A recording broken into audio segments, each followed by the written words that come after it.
So basically, I spent this summer working on mapping Morley Field and the history of green space surrounding the area.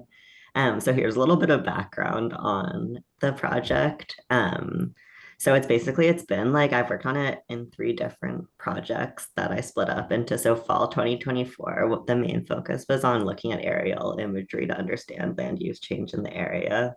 The GIF on the right is just like to demonstrate basically how we pieced together various aerial photographs to understand what Pawtucket looked like in 1972, to go back as far as possible to see what green space used to look like compared to what it looks like now.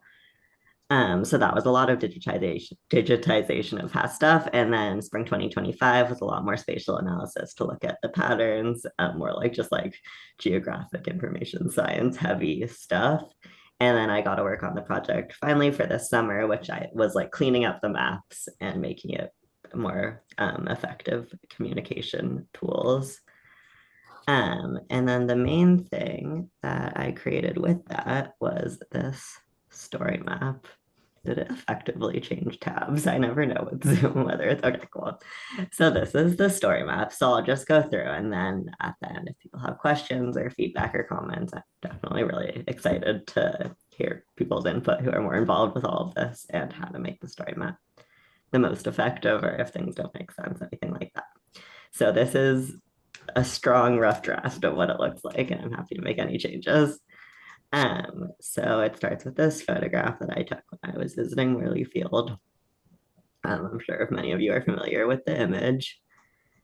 And this quote from Forrest Snyder, who I think is on the call right now, about how there is no better example of environmental justice in the state of Rhode Island than the abuses suffered by the kids using Morley Field in the Woodlawn neighborhood. Um, So it starts with a little bit of history about Morley Field, which is that it's a 5.3-acre recreational site and it's one of the few remaining green spaces in the neighborhood. And that Woodlawn neighborhood is a low-income, predominantly Latinx neighborhood within Pawtucket. Um, so the way this map works is basically lighter areas. There's a key that you can see, but lighter areas indicate lower income. And then Morley Field is there in purple. So as you can see, it's in a very low income area, especially compared to the rest of Pawtucket. Um, and then it goes into the bit of the history of the fight to save Morley Field. So how in the past 3 years, the city of Pawtucket attempted to demolish the field, convert it to a parking lot. Pawtucket residents have fought back because it's one of the only accessible green spaces in the area. Um, and the rampant environmental racism in a decision to get rid of the only field in a neighborhood. Um, and then it's a little bit about why green space is so important, which I think is pretty intuitive to most people, that it's good to have green space in neighborhoods. But just for the purposes of being convincing, I added some information from the World Health Organization about how green space is important for health, well-being, for relaxing. It's also good for eliminating heat because urban centers often increase heat because there's so much concrete and all these other scientific things that I won't go into about urban heat islands. And parks can really help that. And this picture of a family playing in a park is from the Pawtucket City website, which is, oops, um, just to highlight that they do seem to care about that. And then you keep scrolling, and highlighting how everything is sort of getting worse. And as climate change increases, parks are even more important. This is another picture from a flooding in Pawtucket. Like if parks are necessary now, they're going to be even more necessary. And then a little bit about what it means actually for green space to be accessible. I think something I found when I was doing the research is that there are a lot of different ideas around what makes green space accessible, and people often point to a green space and call it accessible when it's not actually. So I wanted to just be very clear about what that is, which means that it must be open to the public and close to residential areas, so people living there can actually get there. And the picture is again another picture of Morley Field, clearly not accessible right now. Um, so in doing that, I looked through a lot of the ownership records of the city to see like what green spaces are actually publicly owned. And what I saw is that this map, as you can see, even though green space is sort of evenly distributed through around the city, if you compare private and public green space, so the private is the dark green and the public is the bright green, which people can see here. There's one public co-owner space right there, like in the yellow. But basically a lot, even though there is some green space in the area around Morley Field, it's mostly privately owned.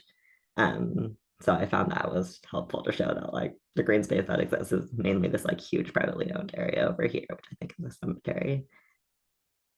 Um, and then another thing I looked at the suggestion of Bryce was that even um, if you were to just look at the population of children, so anyone under 18, Pawtucket also has a pretty young population. So that's the percentage of children. The lighter colors mean higher percentage of children. Here's the key. So yeah, there's a lot of children who would definitely benefit from having a park, as all people would. Um, and then it's even worse if you look only at public green space that's accessible to residents, that's also designated specifically for residential use. I think that's where you see especially how bad it is to get rid of Morley Field. Again, it's in the purple, and those are all the only other recreational spaces, which is basically just parks, but that was like how the land use maps characterize the parks. Um, and then this is the main part, sort of, is that like if you get rid of Morley Field, so many fewer people have access to parks. So here, this you can toggle between two maps. So on the left is if Morley Field exists. The darker yellow is walking distance within, like people who can access a park 2 minutes with a 2-minute walk. The like brighter yellow is within a 5-minute walk, and the lighter yellow is within a 10-minute walk. So that's with Morley Field, and then this is without, and that whole area basically doesn't have access to a park within 10 minutes. And as you can see, the nearest parks are really far away. High walking distance, probably about 20 minutes. So yeah, just to summarize that, without Morley Field, 4,378 people lose access to the park within a 10-minute walk. That's estimated based off the 2020 census, based on guessing like who from the 2020 census of that area lives in the residential areas that don't have access to the park. And of those people, it's 774 children who are losing access to a park within a 10-minute walk without Morley Field. And then a little bit about the history, like why is it that way? I'm sure many of you know about the history of Pawtucket and about histories of environmental racism, but just to look very concretely about what green space used to exist, this map shows green space lost. So the area in red is green space that was removed from 1972 to 2003, which brings me back to that doing the aerial imagery. And then the orange is green space that was removed from 2003 to 2020. And I think when you look at Morley Field again in the purple, a lot of the area that has been lost around Morley Field is that more recent green space lost. And then finally it finishes with what can you do now? Obviously, if people have other things that are important to add to this, but right now it's getting involved with the Morley campaign, Save Morley Field campaign, by going to this link, which has a bunch of stuff to sign up for, and connecting with Greg at the Friends of Shasek. So that is that. And then just to finish, questions, and thank you. You can email me there.